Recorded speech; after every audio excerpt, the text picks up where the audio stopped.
At 18, she couldn't speak English. Now, at 28, she's being called the next Barbra Streisand. Her name? Celine Dion.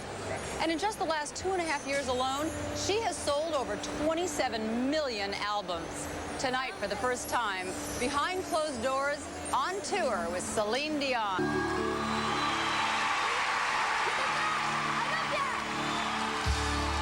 On stage and off, I found the Canadian-born entertainer to be everything you'd want her to be. Talented, accessible, and energized.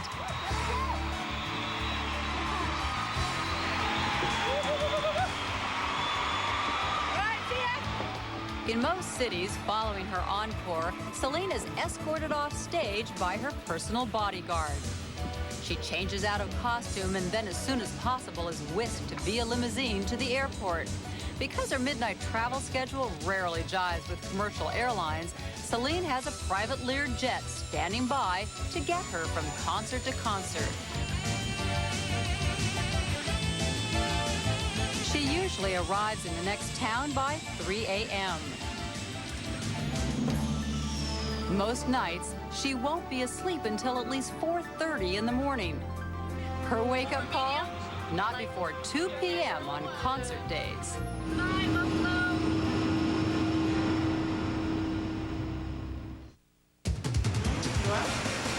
We caught up with Celine the next day at 3 in the afternoon as she left her hotel, en route to a 9 o'clock concert in Cleveland, Ohio.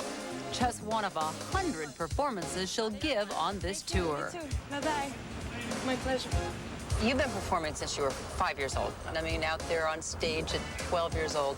So you had to think about, gee, one day, you know, maybe I'll be like a really big international star. Is it what you thought it would be? I'm always afraid to, but I'm going to tell you, but I don't want that to sound pretentious. Okay. At 5 years old, I wanted that to be big. I wanted to be part of the biggest singers in the world. I wanted to travel the world. I wanted to be here in America and sing for as many people as possible. I wanted to sing and talk with you. I wanted to have cameramans in my car. I wanted, it's not a surprise for me today. It's like, oh my God, what's happening? No, it's like, yes. Celine was born and raised in the small French-Canadian village of Charlemagne, Quebec. She was the youngest of 14 children. By the time she was 12, she had sent out dozens of demo tapes. All were flatly rejected. But one local music producer, René Angelil, decided to listen. The song was called Ce n'était qu'un rêve, which means it was only a dream. And it's about a little girl that has this dream of becoming an artist, a star one. The dream started to come true when René mortgaged his home to start his own record company.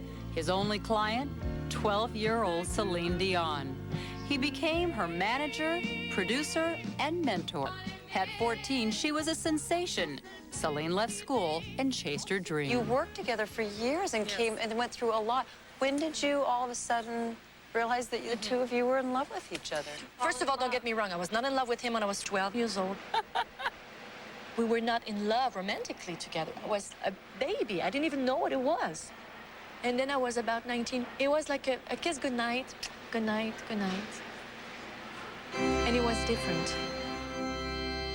It looked like a royal wedding when Celine and René were married in 1994.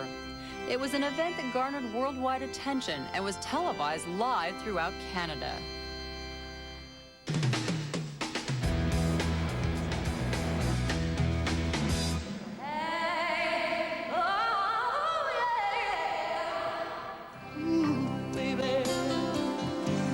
All right, it's about 3 hours right now before showtime. And even before the audience begins to assemble outside, behind closed doors, Celine has already begun to perform. Each concert on this 100-city tour begins with about a 45-minute technical sound check. When you were a young boy, did you have a puppet? Roll those down, hush, papa. Because of a dramatic incident that almost ended her career, this sound check is just one of a series of exercises designed to prepare and protect her voice.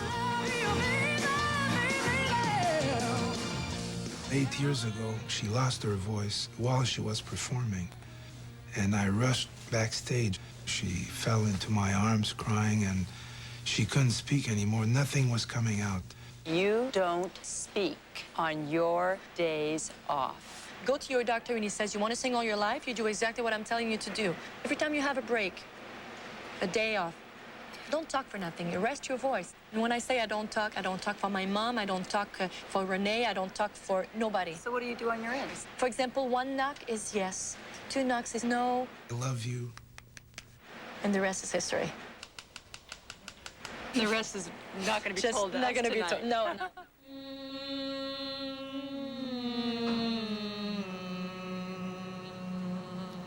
For every show, I train vocally. It's like an athlete, you know. You have to train those muscles.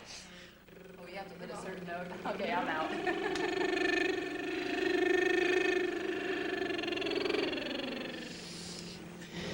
She's so good. Joan, can you replay? Joan?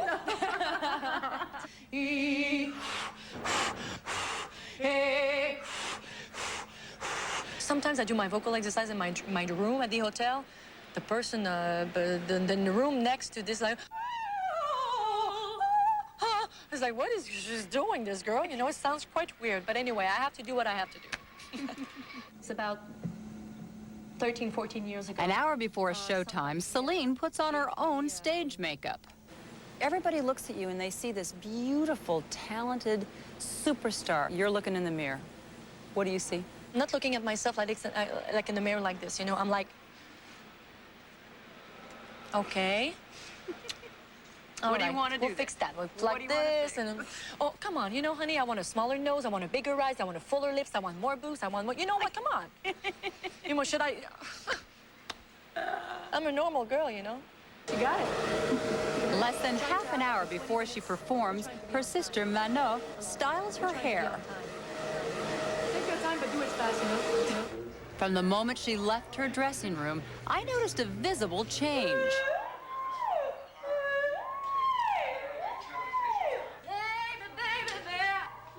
Still having to warm up her voice, she's like a fighter ready for the ring.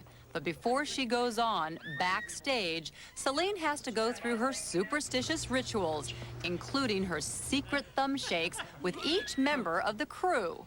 You know what? I have to do it twice with Paul tonight. As she approached the wings of the stage, it was as if a switch was flipped and her mood changed dramatically. 2 minutes before showtime, Celine Dion was very nervous. You're gonna be backstage, right? Yeah, we're gonna do a little thing right here, right as you go out. Have a good one. 9 p.m. Celine Dion goes to work. And for the next 2 hours, this is where she lives her dream.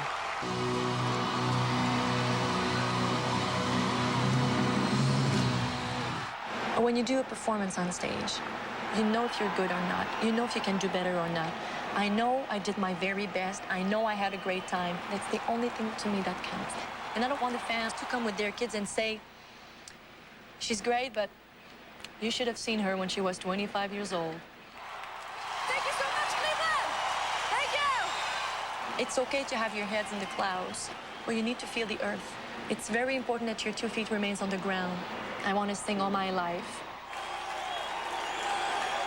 That's why I don't want a hit. I want a career. And if it's commercial or not, we sell or not, I'm in studio, I do my song. If it touches the audience, I'm in business. Cleveland, you're the best! I love you!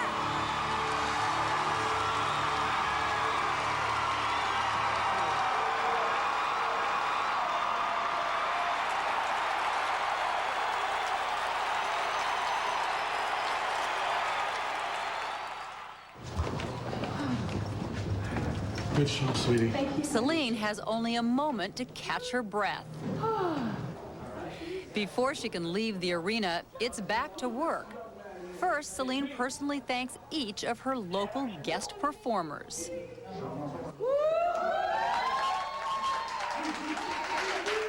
Very best. And hopefully we can do some gospel thing one day.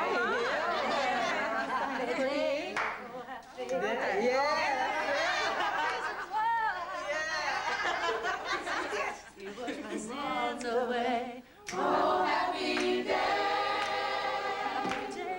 Oh, happy day. When Jesus was. When Jesus was. Then she has a meet and greet where family members, VIPs, and record company guests all get handshakes, pictures, and autographs. Like this. You are And so I'm you lucky. 87 years old. You know how old I am? I'm 85 years old. 87.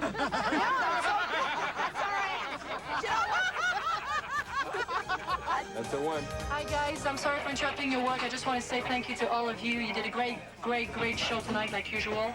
Take care. I love you. Bye-bye. Celine Dion, behind closed doors.